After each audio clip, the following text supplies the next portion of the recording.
जय हिंद प्यारे साथियों, स्वागत है सबका एक बार फिर नए सेशन में। मैं हूं आपका भारती सर।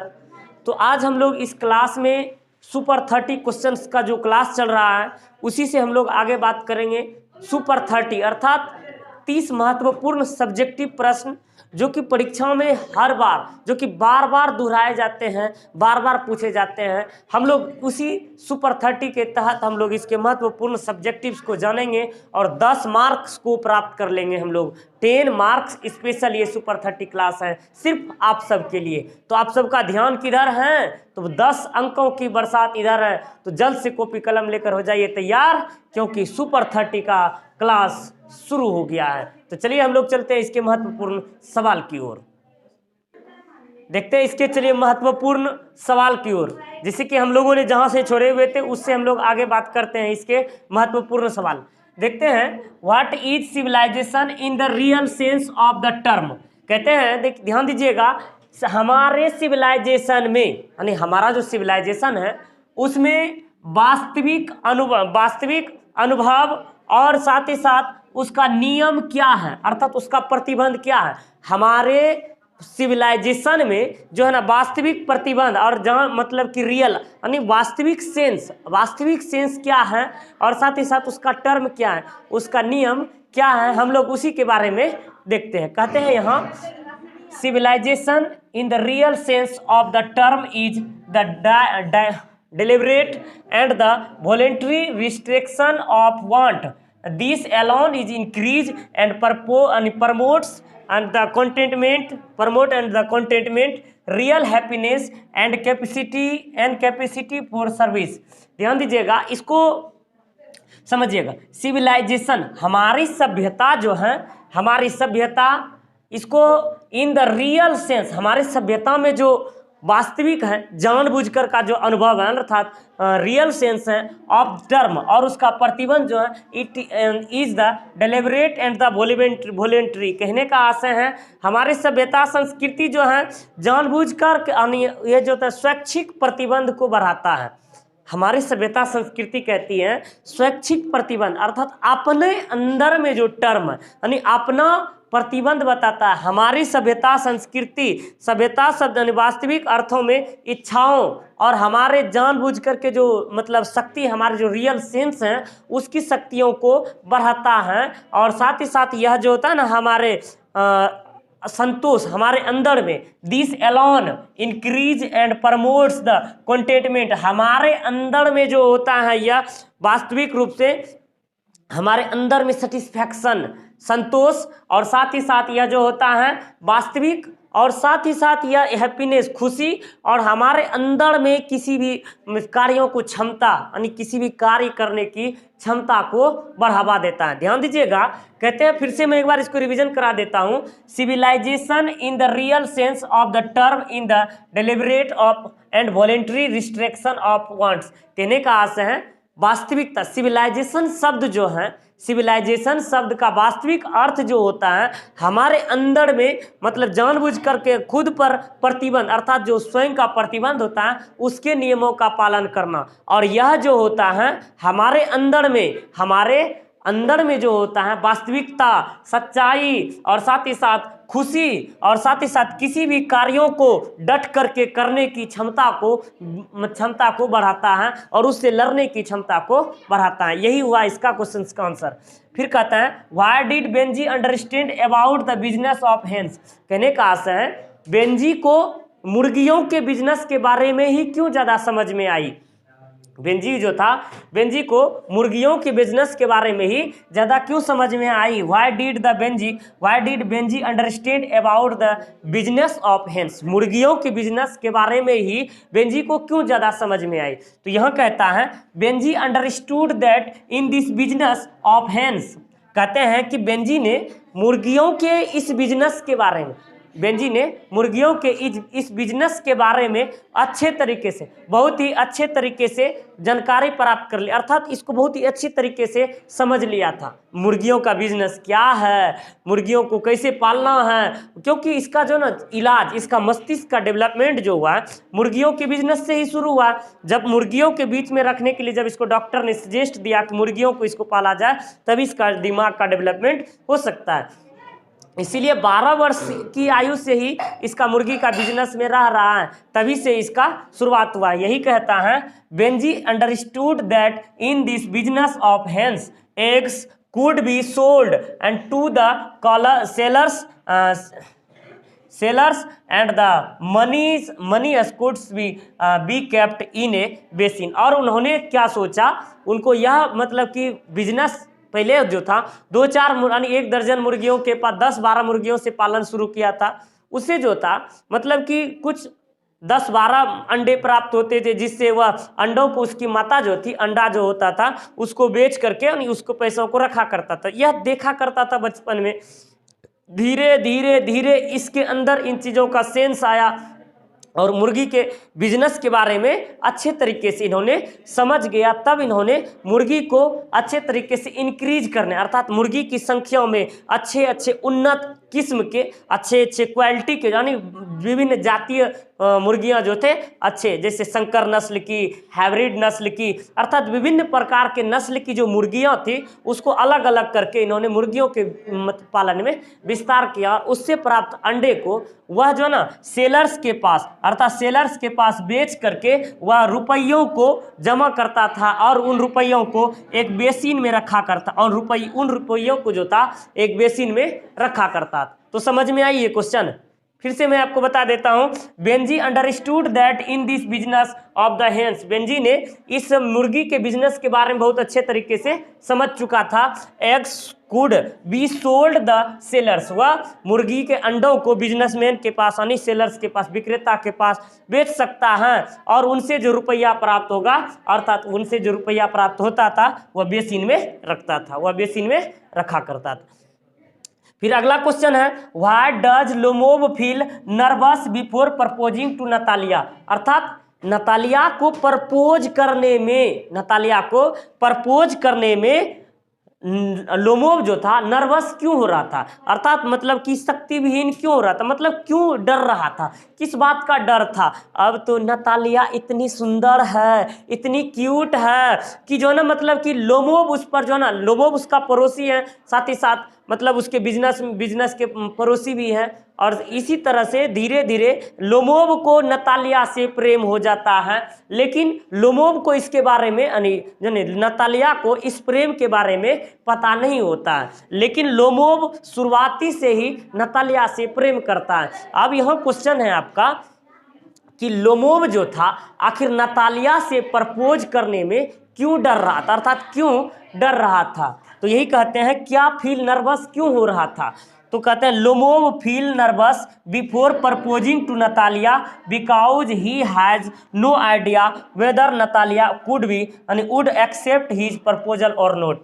कहने का आशय है, लोमोव को इस बात का संदेह था कि हम जो प्रपोज करेंगे नतालिया को, वह स्वीकार करेगी या नहीं करेगी, इन बातों का डर था। इन्हीं कारण से वह जो था ना बहुत ही नर्वस पड़ रहा था। वही कहते हैं, Lomov feel nervous before proposing to Natalia because he has no idea whether Natalia would accept his proposal or not. अब कहते हैं इसको तो पते नहीं है कि इसका एक्सेप्ट होगा या नहीं होगा, इसका हार्ट बीट इस बातों को लेकर धक धक बढ़ रहा, इंक्रीज हो रहा है, अर्थात हम जो प्रपोजिंग करेंगे अर्थात वह स्वीकार करेगी या नहीं करेगी, कहीं स्वीकार नहीं किया तो उसका हार्ट फेल हो जाएगा, क्योंकि इतना बेहद ज़्यादा प्रेम कर रहा है, इतना बेहद ज़्यादा प्रेम करता है नतालिया कि उसके लिए वह जो ना झूठ मूठ का मरने का बहाना भी, हार्ट फेल होने का भी बहाना करते हैं, हार्ट अटैक का भी बहाना कर लेते हैं। तो वही कहते हैं कि इन्हीं बातों का डर के कारण से वह बहुत ही अपने आप को नर्वस फील कर रहा था, अर्थात बहुत ही मतलब कि कमज़ोर फील कर रहा था। He is so nervous at his final examination, और जैसे कि एक इंसान फाइनल परीक्षा में जाने से पहले उसका अपने आप में कुछ पल के लिए नर्वस फील करने लगता है खुद को, ठीक उसी तरह जैसे मानो कि उसके जीवन का एक बहुत बड़ा इम्तिहान हो, जो उसके जीवन का एक बहुत बड़ा इम्तिहान हो जिसको वह देने जा रहा है, अर्थात क्या होगा इसके बारे में वह सोच रहा है। महत्वपूर्ण सवाल को देखते हैं फिर आगे। फिर कहते हैं what did the fireman says that the speaker. कहने का आशय है फायर हैमन के स्पीकर जो हैं खुद के बारे में क्या बताते हैं, यानी क्या कहते हैं। न जाने यह प्रश्न कई बार परीक्षा में पूछे जा चुके हैं और यह इस बार भी आने की संभावना है, बहुत ज़्यादा आने की संभावना है। तो हम लोग इसको ध्यानपूर्वक देखेंगे कि what did the fireman says to the speaker. Firemen के माध्यम से कवि महोदय क्या बताना चाहते हैं, क्या कहना चाहते हैं, क्या कहते हैं। The fireman said to the speaker that he had forgiven him. कहने का आशय है फायर हैमन के कवि कहते हैं, अर्थात स्पीकर वक्ता कहते हैं कि उसे आग के द्वारा माफ कर दिया गया है, उसे आग के द्वारा माफ कर दिया गया। क्या कहते हैं फायर हैमन के स्पीकर कहते हैं कि उसे आग के द्वारा जो है ना माफ कर दिया गया है। No it has taken oath to overlook, और वह जो है ना उसको सेव करने का कहने का आशय है, और उन्होंने उसे बचाने की, उन्होंने जो है उसे बचाने की कसम खाते हैं, अर्थात उन्हें बचाने की शपथ करते हैं, शपथ लेते हैं कि and pardon him his time for the sin and the committed. और वह उन्होंने जो पाप किया है इसलिए उन्होंने शपथ लेता है, उन्होंने जो अपने पाप किया है उसको वह कभी नहीं दोहराएगा, उसको वह कभी नहीं दोहराएगा, और जिसके लिए उन्होंने माफ़ी भी मांगी है, जिसके लिए उन्होंने फिर से पुनः एक बार माफ़ी भी मांगी है। इसको समझिएगा फिर से कि फायर हैमन के कवि जो था क्यों माफ़ी मांगे, ये सवाल आपके मन में आएगा कि माफ़ी क्यों मांगी थी। तो उन्होंने माफ़ी इसलिए मांगी थी, उन्होंने अपने पहले बच्चे को जो था आग के हवाले कर दिया था, जिस कारण से उसको लगता है कि उन्होंने आग के साथ पाप किया, यानी उन्होंने जो अपने जीवन में पाप किया है और उसलिए उन्होंने आग से माफ़ी मांगते हैं। हालांकि ऐसा कवि महोदय जो था एक जरथुस्ट्रियन अर्थात पारसी धर्म से था, और उसके लिए टावर ऑफ साइलेंस होता है, उसमें बच्चे को या किसी को भी आग में जलाया नहीं जाता, लेकिन उन्होंने अपने पहले बच्चे को आग में जला दिया था, जिस कारण से उसे जो ना फील हुआ था, उसे फील हुआ कि उन्होंने पाप किया, इसलिए वह आग से माफ़ी मांगता है और वह उसे बचाने की कसम खाता है कि वह कभी भी भविष्य में इसका दुरुपयोग नहीं करेगा। वही कहते हैं the fireman said to the speaker that he had forgiven him, अर्थात उसे लगता, वह कहता है कि उन्होंने जो पाप किया था उसके लिए उस आग के द्वारा उसको माफ़ कर दिया गया है। And now it has taken oath, और वह शपथ लेता है कि वह भविष्य में भी कभी भी आग के साथ मतलब कि दुर्व्यवहार नहीं करेगा, और उस पाप के लिए वह आग से माफ़ी भी मांगता है। तो इस तरह से प्रश्न समझ में आ गई। अगले प्रश्न हम लोग देखते हैं why did the speaker considered it a king in exile, अर्थात एक किंग इन एग्जाइल के माध्यम से कवि हमें क्या कहते हैं, अर्थात कवि क्या कहते हैं ए किंग इन एग्जाइल के माध्यम से कवि क्या कहते हैं, तो और क्यों कहते हैं ए किंग इन एग्जाइल क्यों कहा है, अर्थात सांप जो था उसको एक किंग इन एग्जाइल क्यों कहा। ये प्रश्न आपको बहुत बार पूछे गए हैं, ये प्रश्न बहुत बार, ये सुपर 30 का जो क्लास है सारा का सारा क्वेश्चन बैंक ही है, अर्थात बहुत बार इसमें उल्टा पुल्टा करके दिया गया है बहुत बार। तो यही कहता है ए किंग इन एग्जाइल कवि महोदय ने क्यों कंसीडर्ड किया, अर्थात क्यों उद्घाटित किया इन शब्दों को। देखेंगे the poet considered it a king in exile, कहते हैं कवि महोदय ने एक किंग इन एक्साइल को एक किंग इन एग्जाइल को कंसीडर्ड किया है, वर्णित किया है, ऐसा कि इसलिए कि because it was a black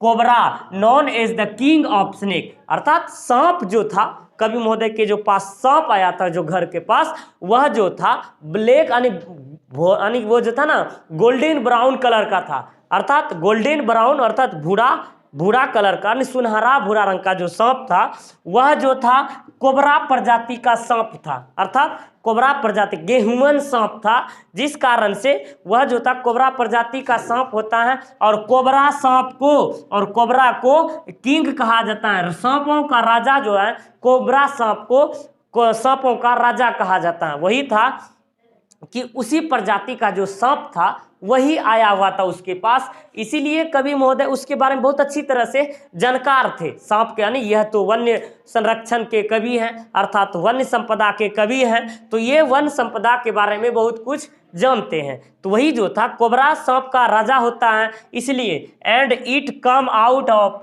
it's secret hole in the earth, और वह सांप जो था एक धरती के एक सीक्रेट हॉल अर्थात धरती के एक छोटे से मतलब कि जो ना मतलब गुप्त छिद्र से आया हुआ था, अर्थात गुप्त दरार से वह सांप वहां आया हुआ था। हालांकि सांप को प्यास लगी थी, जून जुलाई का महीना था, सांप पानी पीने के लिए कवि महोदय के आंगन में आ गया था, जो कि मतलब कि बरामदे पर ऊपर में घड़ा रखा हुआ था, और वह सांप जो था सिर झुका करके वह चुपचाप पानी पी करके वह जाने लगता है। अर्थात जब सांप की नज़र कवि महोदय पर पड़ती है तो सांप जो है राजा की भांति, अर्थात जैसे कि राजा जो होता है मतलब कि राज सिंहासन पर बैठ कर के जिस प्रकार ऊंचाइयों से देखते हैं ना, ठीक उसी प्रकार से सांप जो था मतलब कवि महोदय को देख रहा था, अपने फनों को फैला करके सांपों को देख रहा था। तो वह जो फन फैलाया हुआ था, जिससे कवि महोदय को लगता है कि जैसे राजा देखता है ना, ठीक उसी प्रकार से वह राजा की भांति उसको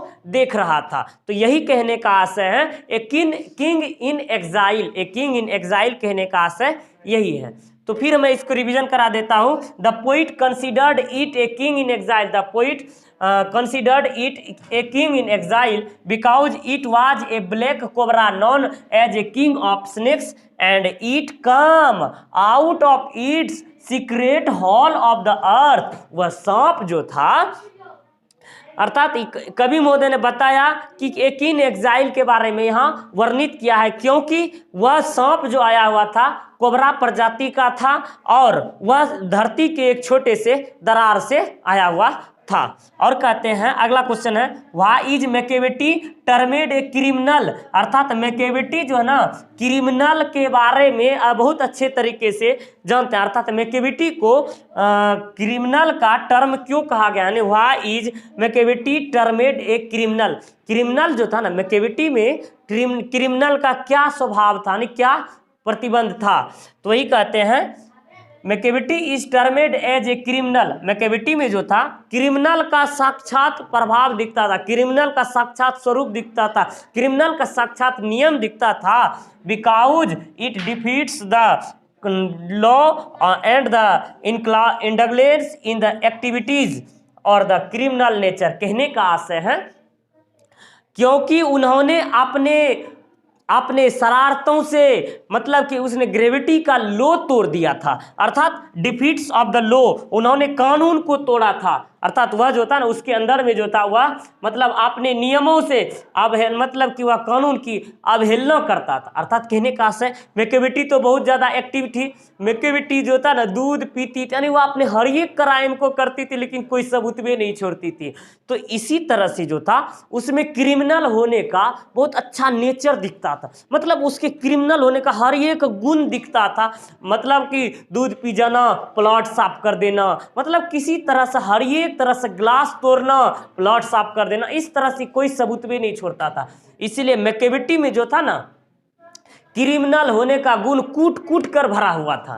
तो वही कहते हैं क्रिमिनल का स्वभाव मैकेविटी में क्यों था, तो वही कहते हैं मैकेविटी में क्रिमिनल होने का स्वभाव बहुत अच्छे से था, and because it defeats the law, और उन्होंने क्या कर दिया था, कानून की अवहेलना करता था, वह कानून की अवहेलना करता था, एंड इंडगलेस इन एक्टिविटी, और साथ ही साथ वह जो था आपराधिक प्रकृति का गतिविधियों में वह जो था साथ ही साथ, एंड इंडगलेस इन एक्टिविटीज और क्रिमिनल नेचर, और वह साथ ही साथ वह जो था ना आपराधिक प्रकृतियों में आपराधिक प्रतिक्रियाओं में निरंतर एक्टिव रहता था, और वह जो ना मतलब वह फेस से भी अर्थात वह अपने चरित्र से भी वह एक क्रिमिनल नेचर का दिखाई पड़ता था, अर्थात आपराधिक प्रकृति का वह दिखाई पड़ता था।